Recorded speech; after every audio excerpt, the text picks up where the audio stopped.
Strong magnitude 5.0 earthquake 5 kilometers southeast of Port Vila, Shefa Province, Vanuatu, on Sunday, August 7, 2022 at 2:25 a.m. local time at a shallow depth of 11 miles. The exact magnitude, epicenter, and depth of the quake might be revised within the next few hours or minutes, as seismologists review data and refine their calculations, or as other agencies issue their report.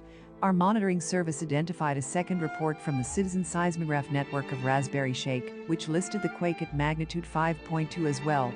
A third agency, the European Mediterranean Seismological Center (EMSC), reported the same quake at magnitude 5.1.